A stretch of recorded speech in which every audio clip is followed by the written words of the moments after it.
আসসালামু আলাইকুম। রুমকি কিচেনে সবাইকে ওয়েলকাম।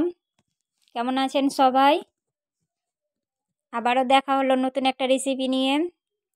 ডিম ভাপা খেয়েছেন, মাছ ভাপা খেয়েছেন, মাছের ডিমের আজকে ভাপা তৈরি করে দেখাবো খুব সহজ পদ্ধতিতে। এজন্য মাছের ডিম নিয়েছি, ধুয়ে ভালো করে পরিষ্কার করে ম্যাচ করে নিয়েছি। দেব পেঁয়াজ কুচি আর ক্যাপসিকাম কুচি। ক্যাপসিকামের ফ্লেভারটা সুন্দর আসবে এই ভাপাতে। দিয়ে দেবো একটা ডিম,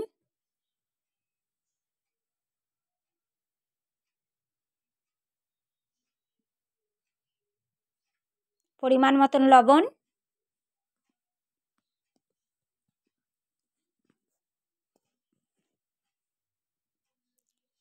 হলুদ গুঁড়ো হাফ চামচ মতো।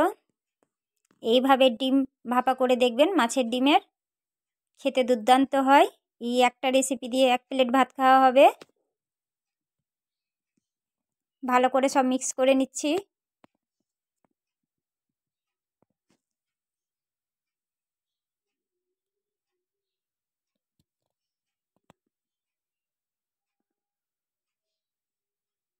ভালো করে সব মিক্স করা হয়ে গেছে। একটা বাটিতে তেল নিয়েছি, এই মিশ্রণগুলো সব ঢেলে নিচ্ছি। দেখেন, এটা সাইডে রেখে দিব। আর একটা পেস্ট তৈরি করব। টমেটো, পেঁয়াজ আর আদা নিয়েছি। এদিকে জল বসিয়ে দিয়েছি, কড়াইয়ে একটা স্ট্যান্ড দিয়ে দিলাম। এবার 10 মিনিটের জন্য ভাপিয়ে নিব।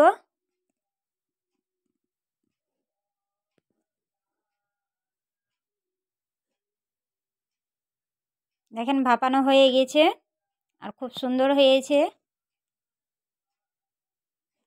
এটা বের করে নিব।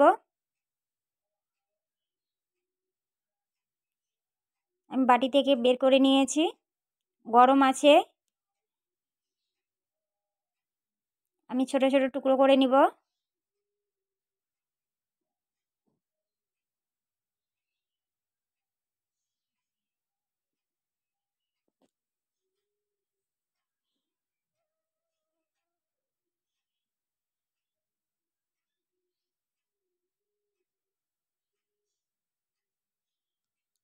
এবার এগুলো তেলে ভেজে নিব, অল্প তেলে। প্যান বসিয়ে দিয়েছি, দিলাম তেল।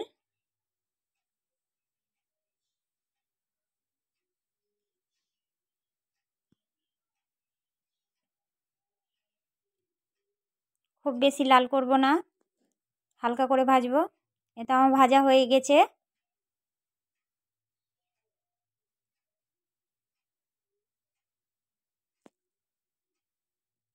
এবার তুলে নিব।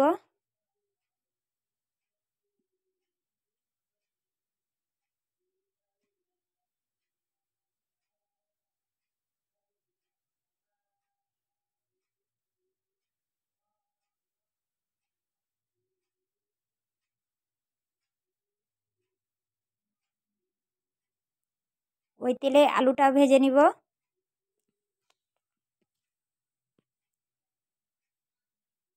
কালারের জন্য হলুদ গুঁড়ো দিলাম। আলুগুলোও ভাজা হয়ে গেছে।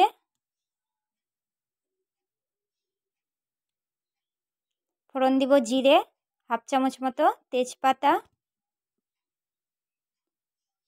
যে পেস্টটা তৈরি করে রেখেছিলাম সেটা দিয়ে দিলাম। অল্প একটু জল দিয়েছি। ভালো করে মশলাটা কষিয়ে নিব। দিলাম হলুদ গুঁড়ো, ঝালের জন্য লঙ্কা গুঁড়ো, ধনে গুঁড়ো, দিব পরিমাণ মতো লবণ। লবণটা বুঝে দিতে হবে। দেখেন মশলা কষানো হয়ে গেছে।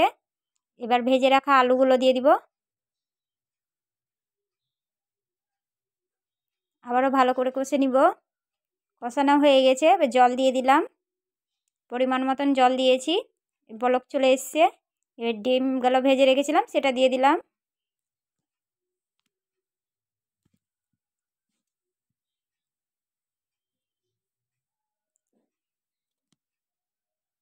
দশ মিনিটের জন্য লো হিটে রেখে দিব।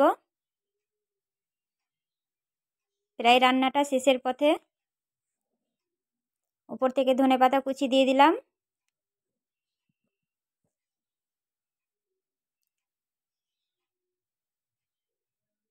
আবারও 10 মিনিট ঢাকা দিয়ে রাখবো। তো ভিডিওটি ভালো লাগলে অবশ্যই শেয়ার করবেন। দেখেন কতটা সুন্দর হয়েছে।